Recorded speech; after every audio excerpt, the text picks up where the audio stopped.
Nigel, it would be remiss of me, given the backdrop to your study from where you're speaking, not to ask you about Berra, the 50s, how Jean Berra and Stirling contrast and compare, I guess, Jean Berra and Stirling Moss.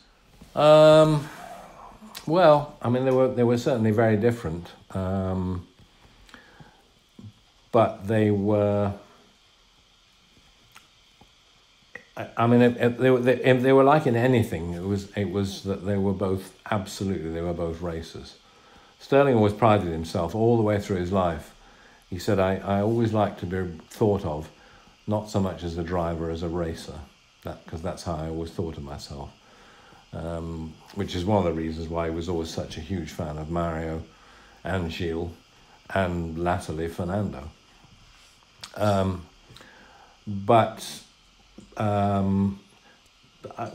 they were very different in the sense, I mean, for one thing, Berra didn't speak any English, and Sterling assuredly didn't speak any French, or any sort of schoolboy stuff. But they were teammates on and off, quite a bit, including the whole year in '56 at Maserati.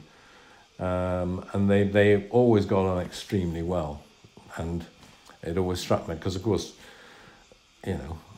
for countless years, anybody who ever knew Berra, I've sort of avidly wanted to know what they thought of him, how they got along with him, how they rated him, everything else.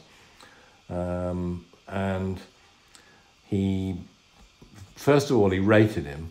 Certainly clear of Hawthorne Collins sort of thing. Musso, Castellotti, and put Jean ahead of all that lot. But he just liked him. They just got along. They were very, very happy teammates. And he said, Jean been number one at Maserati in '55. The year Sterling was with Mercedes. Then Mercedes pulled out, and he went back to Maserati. And of course, he was Stirling Moss. He was going to be number one. And he said, so many people would have resented that, being the team's number one and having to give up that status to somebody else coming in. He said, I never had a second's trouble in that respect. He said, we just always got along as teammates, as sharing a sports car, all that. So, of course, it delighted me to hear all that. Loving motor racing and the sport as much as you do, Nige, is there anything better than, for you, a Maserati 250F and Stirling Moss and Jean Berra as teammates driving that car, perhaps on a circuit like Alton Park? It's funny, I remember we were talking earlier on when I was 8. When I was 9, I was back there at Alton Park with my parents for the 1955 Gold Cup. And the weekend before it was on September 24th, dates printed in my head. The weekend before was the Tourist Trophy at Dundrod, which Stirl won in the Merc, as we were saying earlier on. Berra was in that race in a 300S. Maserati had a huge accident, and that was the accident in which he lost his right ear, which was severed by the lens of his spare goggles, which were around his neck. Anyway, he was very badly hurt in that shunt. And it was just one of those ghastly days you used to get in racing in those days. I mean, 3 drivers were killed in that race. And the Mercedes team, which included Fangio and Stirling Moss, celebrating his 26th birthday. Drivers lined up for a Le Mans type start, and Stirling shows how to do it. Hot foot and cool head.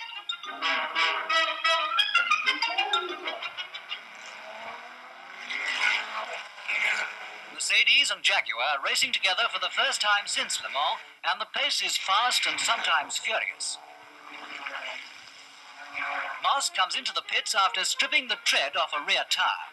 The Mercedes pit staff are renowned for their speed. They soon had the wheel changed and the torn panelling tidied up before John Fitch took over.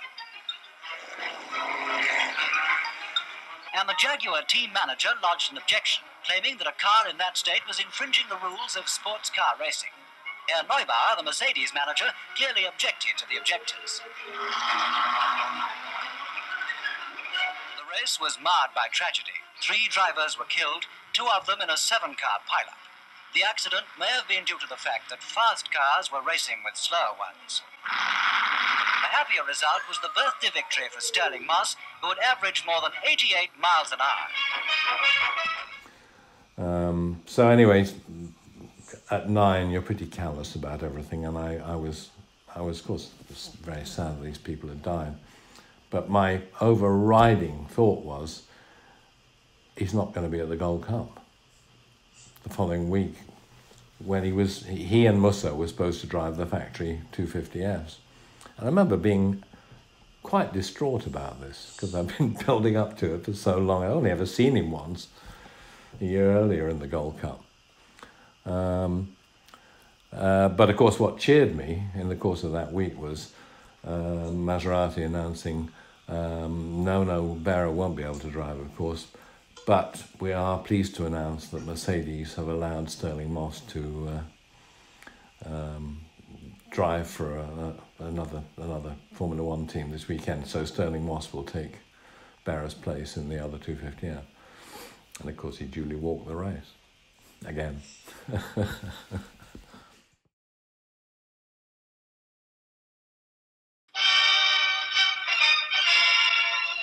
Le Mans type start for the German 1,000-kilometre race for sports cars on the Nürburgring.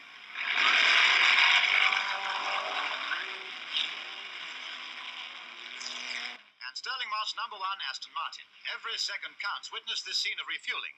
Stirling himself seems to be setting the pace in the pits. Certainly he needed every second. For his co-driver, Jack Fairman, had the misfortune to spin off the track in the 23rd lap. And Stirling Moss, driving superbly, went on to win at an average of 82.47. So the laurels went to Britain. Stirling Moss, a star at Silverstone, driving a Lotus, Innes Ireland. A BRM and Tony Brooks. In a Cooper, John Surtees.